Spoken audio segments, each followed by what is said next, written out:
संत का स्वभाव आचरण कैसा होना चाहिए। हम आप किसी को साधु तब समझे जब उनका आचरण साधु वाला, संत उसको कहें जब आचरण संत वाला। आज भगवान राम ने भरत जी को यह समझाया कि वेद से संत मतलब समझ लेना, भूल गया, ठगे जाओ। आचरण, आचरण जमी कुठार चंदन आचरणी, चंदन और कुल्हाड़ी का आचरण से ही पता चल जाता है कि दुष्ट है और ये सज्जन है। तो यहां काकभूषणी जी गरुड़ का संवाद में चौथा प्रश्न में यही समाधान किया है कि देखो संतों का स्वभाव जैसा होना चाहिए, खाली वेश बनाने से नहीं होगा, स्वभाव संत का कैसा स्वभाव होना चाहिए। हम लोग को थोड़ा सा कोई एक बात बोल देते हैं तो तुरंत प्रतिक्रिया कर देते हैं, नहीं। लेकिन संत साधारण नहीं होते, संत ऐसे नहीं बना जाता। संत साधारण बात नहीं है। संतों के ऊपर में आज तक इतना प्रहार हुआ, ऐसे नहीं। हमारे पूज्य बाबा कहते थे बराबर कि एड़ी उठा के दुनिया में कोई महान नहीं बना। जितना भी महान पुरुष बने हैं वह एड़ी उठा के नहीं, अपने ये से महान हुए हैं। आज संतत गति को जो पाया है, कब नहीं कष्ट उठाना पड़ा है उनको, बहुत दुख उठाना पड़ा, बहुत कुछ सहना पड़ा है, बहुत कुछ सहना पड़ा। और अपने देश में कितनी बेरहमी संतों के साथ हुआ, उतनी बेरहमी दुष्टों के साथ नहीं। अपने ही देश में संतों के खाल खींच लिए, अपने ही देश में संतों के हाथ पैर काट लिए गए, अपने ही देश में संतों को जहर का प्याला दिया गया, अपने ही देश में संतों को सूली पर चढ़ा दिया गया, और अपने ही देश में संतों की जीभ काट, अपने ही देश में संतों को खौलते हुए कढ़ाई के खौलते हुए तेल में डाल दिया गया। लेकिन संत हंसते थे, कभी किसी को कोई उसकी प्रतिक्रिया व्यक्त नहीं किया। लेकिन जहर देने वाला, सूली में चढ़ाने वाला, दिल ठोकने वाला, हाथ पैर काटने वाला, जीभ काटने वाला, दुनिया का में नाम और निशान मिट गया। लेकिन आज में संत हमारे बीच भी मौजूद है, उसका नाम और निशान मिट गया। असंतों का आज उसी दुर्दशा हो रही है जैसे खेत से मूली निकल जाने पर जब मूल से नाश हो जाता है, उसी वही दुर्दशा होती है दुष्टों, चाहे किसी भी वेश में हो। हमारे यहां साधु के वेश में ही दुष्ट बहुत हुए। अरे रावण क्या कौन वेश में गया था, साधु के वेश में ही तो गया। तो इसीलिए कहा भगवान राम ने कि देखो ये वेश से मत दौड़ना, के संत है उसका आचरण देखो। गुरु महाराज ने भी कहा, देखो भौतिक, भगवान महात्मा गांधी ने भी कहा है, पहले महात्मा गांधी की बात मैं सुनाता हूं। महात्मा गांधी ने कहा है कि भौतिक ज्ञान सिखलाने वाले अगर गुरु कचरा हो तो एक बार का काम चल सकता है, लेकिन इस अध्यात्म ज्ञान सिखलाने वाले गुरु अगर कचरा हो तो एक बार का भी काम चलने वाला नहीं। इसे गुरु महाराज थर्मामीटर दिया है, हम लोग लगा लीजिए, किसके पास जाए, किसको हम संत माने, किसको हम सदगुरु माने, किसको हम गुरु माने, इसे गुरु महाराज ने थर्मामीटर दिया। क्या दिया? मुक्ति मार्ग जानते को मानस ध्यान दृष्टि साधन सब जो की क्रिया ले लिए। मनियानपुर में जब मानस ध्यान चलता था, एक बार पूज्य बाबा को मैंने देखा, बाबा तो हरदम जितने बुजुर्ग 30-40 को बिठा के एक ही बार सब जो की साधना बताया। उस साल पता नहीं कदर बाबू थे कि नहीं थे, 2006 में 30-40 आदमी को मैंने देखा, एक ही बार सब साधना। बाबा तो संत बता देते, वो मुक्ति मार्ग मिल गया, सबको मिल गया। क्योंकि गुरु महाराज ने कहा है कि सदयोग की साधना। देखिए कल आप पाठ में सुने थे कि मानस ध्यान के बिना हम दृष्टि योग कर सकते हैं, और दृष्टि योग के बिना भी बहुत को शब्द भी सुनाई पड़ता है। ये बात नहीं सुनते, अंधकार मंडल में भी शब्द होता है, अगर ध्यान संबंधी बात को जानना है तो कहीं धर धर मत भटकिए। गुरु महाराज के सत्संगों के चौथे भाग को सारे ध्यान की बात गुरु महाराज ने खोल के दी, कहीं भटकने की जरूरत नहीं है। बाबा जी सब अटक्कर पच्चू न बोलेगा, लेकिन गुरु महाराज को वहां जो देखे हैं वह सब लिख दिए। चौथे भाग को पढ़िए। और पूज्य बाबा, मुझे याद है मैं जब स्तुति विनती करता था मरियापुर में प्रतिदिन, खास के पन्नू चौक में जब हम लोग जाते थे, 7 दिन का वहां ध्यानाभ्यास होता था। और मुझे याद है कि पूज्य बाबा प्राय चौथे भाग का ही पारा संचार ही ज्यादा पढ़ा। मरियापुर में भी कहते थे पारा संचार, पारा संचार। इसलिए मैं कोशिश किया हूं 7 दिन तक गुरु महाराज की वही अनुभव बात आपके बीच में सुनाने का, क्योंकि पूज्य बाबा भी पढ़ाया सत्संग जो के चौथे भाग को बहुत बार पढ़ाया करते थे। और जितनी बार आप पढ़ेंगे गुरु महाराज के चौथे भाग को, उतनी बार आपको नया ज्ञान मिलेगा, नया चीज आपको मिलेगा। आपको लगेगा यह चीज तो नया, यह चीज तो हम नहीं समझ पाएंगे, इस बार समझ। कितना बार पढ़ेंगे तब समझ में आएगा, क्योंकि गुरु महाराज का वो अनुभव है, साधारण ज्ञान नहीं। तो गुरु महाराज इस सदयोग की साधना जो हम लोगों को बताए हैं, तो यह सब ही अंधकार मंडल में आप सुन सकते हैं। ऐसा भी होता है, इसीलिए पूज्य बाबा कृपा करके बहुत भक्तों को सदयोग की साधना भी बता दिए थे, क्योंकि बूढ़े लोगों के लिए दृष्टि योग की साधना कठिन है। दृष्टि योग की साधना के लिए आपको बल चाहिए, बहुत उसमें सावधानी की जरूरत है, शरीर में भी बल चाहिए। दृष्टि योग की साधना बलहीन नहीं कर सकता है, लेकिन सदयोग की साधना कमजोर व्यक्ति, बूढ़े लोग भी कर सकते हैं। इसीलिए मुझे यह शंका हुई थी मरियापुर में कि पूज्य बाबा क्यों बता दिया इन लोगों को, कौन हमको लगा इन लोग साधा प्रकाश मिल गया होगा तब ना बाबा झुंड को बता रहे हैं। फिर पूज्य बाबा से हमने पूछा कि सबको दृष्टि प्रकाश मिल गया होगा, बोले नहीं प्रकाश नहीं मिला, लेकिन बूढ़े बुजुर्ग को सदयोग की साधना करने में आसानी होती है। और कभी कभी किसी को पहले शब्द होता है और कभी किसी को प्रकाश पहले हो जाता है। साधना में सबकी एक से अनुभूति नहीं होती। तो मैं कह रहा हूं कि गुरु महाराज ने कहा यदि चारों साधन आप जान चुके हैं, मुक्ति मार्ग जानते, थर्मामीटर दिए है गुरु महाराज, मानस ध्यान, दृष्टि साधन, सब योग की दीक्षा आप सीख लिए हैं, जान लिए हैं और साधन भी नित्य करते हैं। मुक्ति मार्ग जान, यही 4 साधन है मुक्ति का, दूसरा कोई रास्ता नहीं, दूसरा और कोई साधन नहीं है। गुरु महाराज स्पष्ट कहा है मानस ध्यान, दृष्टि साधन और सुरत सब योग द्वारा सर्वेश्वर की भक्ति करके। अगर ईश्वर की भक्ति करनी है तो यही 4 अंधकार प्रकाश सब तीनों आवरण से जो पार हो जाता है, उसी को परम प्रभु परमात्मा की प्राप्ति जीवन काल में ही हो जाती है। उसी को ये चारों साधन हैं परमात्मा के धाम जाने, यही मुक्ति के धाम जाने का चारों साधन है। तो गुरु महाराज का मुक्ति मार्ग जानते, साधन करते नित्य, खूब जान लिया साधन नहीं कर रहा है तो फिर वह गुरु के लायक नहीं, फिर वह उसके अंदर गुरुता नहीं, गुरु है ही नहीं। जानता हो और साधन भी नित्य करता हो, साधन करते नित्य। कैसे जानेंगे साधन नित्य करता है? भीतर में तो घुस नहीं सकते हैं, तो आचरण से अभी यहाँ आचरण का पता चलेगा। कैसे क्या आचरण होगा उसका? साधन करने वाला का आचरण कैसा होगा?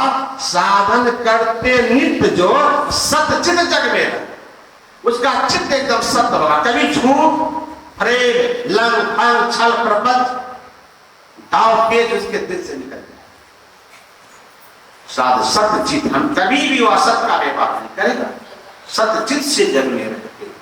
दिन दिन अधिक विराग प्रेम सत्संग सो, उसको संसार से बैराग होगा। ये नहीं ये ओम बाबा ने 15 लाख का गाड़ी तो हम भी 10 लाख का गाड़ी ले, तो 1 लाख का गाड़ी फ्रिज के ला के रख देते। उनको गाड़ी है तो हमको भी तो होना चाहिए। ऐसा नहीं, उनको बैराग हो, अरे वो गाड़ी लिया, हम तो चाहते हैं हम सर इसका कपड़ा भी तैयार, ये नहीं देखा देखी गाड़ी स्कॉर्पियो तो हम भी एक हो जाके झराठी गाड़ी खरीद कर लाकर रख दिए हैं जिसमें कि लाइट वो नहीं है। बैराग होना चाहिए, उनको बैराग होता है। क्यों हम लोग को बैराग क्यों नहीं हो रहा? इसलिए साधन नहीं कर, जो साधन करेगा उसको बैराग होगा। हम सोचते हैं वो 20 लाख का गाड़ी लिया तो हम 30 लाख का गाड़ी, वो बाबा 30 लाख का गाड़ी लिया तो हम 50 लाख का गाड़ी। आज तो यही कमर्शियल है। क्यों हो रहा है? इसलिए कि हम साधन नहीं, बैराग नहीं होता।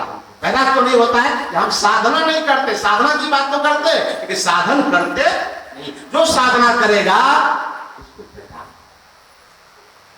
दिन दिन अधिक विराग प्रेम सत्संग सो। प्रेम कहां होगा उसको? सत्संग से। किसी भी परिस्थिति में सत्संग नहीं छोड़ेगा। मैंने कहा था एक दिन हमारे पूज्य बाबा को मैंने देखा 101 डिग्री का बुखार फिर भी मंच पर बैठ के सत्संग। दिन दिन अधिक विराग प्रेम कहां होता था? सत्संग से। कहते थे अरे शरीर मंच पर छोड़ जाए वह ठीक। हम लोग मना भी कर देते थे भी मंच में जाना नहीं छोड़ते थे। बुखार है, तबियत खराब है, कभी आज तक नहीं देखा कि बाबा मंच छोड़ दिए। हम लोगों को थोड़ा सा दर्द और खाई था, बहाना बदलते मेरे हमसे नहीं होगा। ऐसे नहीं होते हैं। प्रेम उसको सत्संग से, शरीर से प्रेम नहीं, उसको प्रेम है सत्संग से। और शरीर से ज्यादा महत्व सत्संग को देगा। अगर ऐसा वो है तो समझे गुरु बना, उसको शरीर से ज्यादा सत्संग से। पूज्य बाबा की वाणी मैंने सुनाया था कि बाबा कहते थे कि अगर आत्म सुख के लिए अगर शरीर सुख को छोड़ना पड़े, आत्म सुख के लिए अगर संसार सुख छोड़ना पड़े तो छोड़ देना चाहिए। इसमें आपकी बहादुरी है। अगर संसार सुख के लिए आत्म सुख को छोड़ देते हैं तो आपकी नादानी है। इसलिए हम लोगों को आत्म सुख के लिए संसार सुख छोड़ना, लेकिन हम लोग और संसार में लिप्त होते जा रहे हैं। तो नहीं, गुरु महाराज ने कहा दिन दिन अधिक विराग प्रेम सत्संग सो करते। और क्या? दृढ़ ज्ञान समुझा। संत मत का ज्ञान साधारण ज्ञान नहीं है, दृढ़ ज्ञान है। दृढ़ ज्ञान समुझा। गुरु महाराज ने कहा मैं संत मत के ज्ञान में इतना दृढ़ हूं, मुझे कोई दिखा नहीं। ऐसा दृढ़ विश्वास हो, ये नहीं कि आज गुरु महाराज का पूजा किया पर वहां छठी में जाके दौड़। हम लोग को विश्वास है गुरु महाराज पर।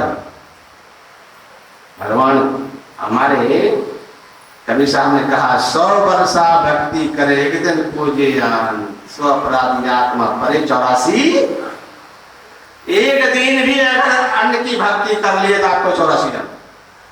पतिव्रता जैसे नारी पतिव्रता होती उसी भक्त को भी पातिव्रत का पालन चाहिए। एक ही भक्ति। हमारे गुरु महाराज ने कहा, आप सुने होंगे पाठ में, भिन्न भिन्न इष्टों के मानने वाले भिन्न भिन्न इष्ट देव कहे जाते हैं, लेकिन सबकी आत्मा अभिन्न है। भक्त जब तक अपने इष्ट के आत्म स्वरूप को प्राप्त नहीं कर लेता है तब तक उसकी भक्ति पूरी नहीं। आपको किसके प्रति निष्ठा है? अरे भगवान राम के प्रति निष्ठा गुरु महाराज ने स्पष्ट कहा है। मैंने प्रवचन में पढ़ा गुरु महाराज का, मैं अध्ययन करता हूँ, पढ़ता हूँ गुरुदेव की प्रवचन। और गुरु महाराज ने कहा है कि आपको भगवान राम के प्रति का निष्ठा है तो भगवान राम का ही ध्यान, भगवान फिश के प्रति निष्ठा है तो भगवान फिश का ही ध्यान कीजिए। शिव बाबा के प्रति निष्ठा है, शिव बाबा का ही ध्यान कीजिए। दुर्गा माँ के प्रति निष्ठा है, दुर्गा माँ का ही ध्यान कीजिए। लेकिन हमें गुरु पर निष्ठा है, मैंने गुरु रूप को ले, लेकिन किसी एक का। ऐसा नहीं थोड़ा सा भगवान राम का भी, थोड़ा सा भगवान शिव का भी, और थोड़ा सा गुरु महाराज का। यही है वे विचारी का एक दृढ़ ज्ञान। संत मत के ज्ञान में दृढ़ता होनी चाहिए। संत मत के ज्ञान को इतना समझ लीजिए तो महाराज को बहुत समझना पड़ा। हम लोग थोड़ा सा प्रवचन सीख लेते हैं, दो चार कुछ उपाय जान लेते हैं। अरे हाँ, हम तो सब समझते, हम सब जानते हैं। हम लोग बंद करो प्रवचन, हम सब जानते। अब गुरु महाराज ने क्या लिखा? समझते समझते समझते तब मैं 3 बार शब्द का प्रयोग किया। हम इनके बारे में समझ, गुरु महाराज 3 बार लिखे समझते समझते समझते तब मैंने संत मत को समझा। जहां एक दिन सुने सब हम समझ गए, बाबा क्या बोलते हम सब समझ गए। तो मैं कहा दृढ़ ज्ञान समझाए बोध दे, कुबुद्धि को हरते, कुबुद्धि का हरण करने वाला। कौन कुबुद्धि का हरण करेगा? जिसका अपना कुबुद्धि समाप्त हो। अपने कुबुद्धि भरा लगा, दूसरे का क्या हरण करे? अरे कोई धनवान ही किसी को धनवान बना सकता है, कोई विद्वान ही किसी को विद्वान बना सकता है। गुरु महाराज के चौथे भाग में लिखने की कृपा थी,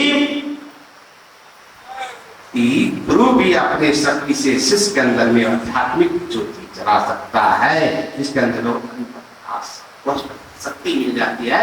अपने ज्ञान बल से भी दूसरे का ज्ञान बल। तो कुबुद्धि को कौन हरण करेगा? जिसका अपना हरण हो चुका, अपना नाथ, अपने बुद्धि भरा लगा, दूसरा का क्या हरण करेगा? बोध दे कुबुद्धि को हटते और संशय दूर बहाए। यही 4 लाइन में घंटा बीत जाएगा। गुरु महाराज के एक एक पंक्ति की व्याख्या। कुबुद्धि को संशय दूर, संशय किसको होता है? संशय किसको होता है? संशय पूज्य बाबा कहते थे संशय अज्ञानी, ज्ञानी को संशय नहीं होता है। यदि किसी को संशय हो रहा है सब जो अभी अज्ञानता। अज्ञानता कब तक? जब तक सीधी सी फॉर्मूला है, संशय हो रहा है, किसी को संशय है, समझो अज्ञानी है। और अज्ञानी भी नहीं, वह व्यक्ति कितना जटा पका लिया हो लेकिन वह अंधकार, संशय का ही प्रतीक है। जिसको संशय वह अज्ञानी। ज्ञान समझाए खुद दे कुबुद्धि को हरते, संशय दूर बहाए संत मत स्थिर करते। में ही एक गुण धर जोई, गुरु सोई सतचित मुक्ति मार्ग जानते, साधन करते नित्य। ऐसे है संत। और संत में और सदगुरु में कोई अंतर? पूज्य बाबा बराबर। देखो संत और सदगुरु में कोई अंतर नहीं होता। कोई हमारे लिए, जो हमारे लिए संत है वो किसी के लिए सदगुरु है, और जो हमारे लिए सदगुरु है वो औरों के लिए संत है। ये संत और सदगुरु एक ही तत्व है, कोई अंतर नहीं। तो ऐसे संतों और असंतों की सहज स्वभाव का जिंदगी से कभी नहीं पूछा। समय 5:05 हो गया, चलिए अब विराम देते हैं। हम खुद नहीं चला, हम तो कोई कथा कहानी नहीं बोल रहे, लेकिन व्याख्या करने में समय निकल गया। ये संत संतों के सहज स्वभाव को समझना सही। बाबा ने कि एक भी सही अगर वाक्य पर अगर आप व्याख्या करें ठीक से तो घंटों 7 प्रश्न 7 दिन में भी हल नहीं हो सकता। मैं कहता हूं, लेकिन व्याख्या करने वाला होना चाहिए। एक एक प्रश्न का व्याख्या, उसका ज्ञान होना चाहिए, उसकी व्याख्या होनी चाहिए। संत वाणियों को के साथ पुष्टि करके तो समय का अंत हो जाएगा, लेकिन व्याख्या का अंत होने वाला नहीं है। ऐसे संतों की महिमा कितना भी कहा जाए कम ही है। तो चलिए अब आरती करिए, समय हो गया। बोलिए श्री सद्गुरु महाराज।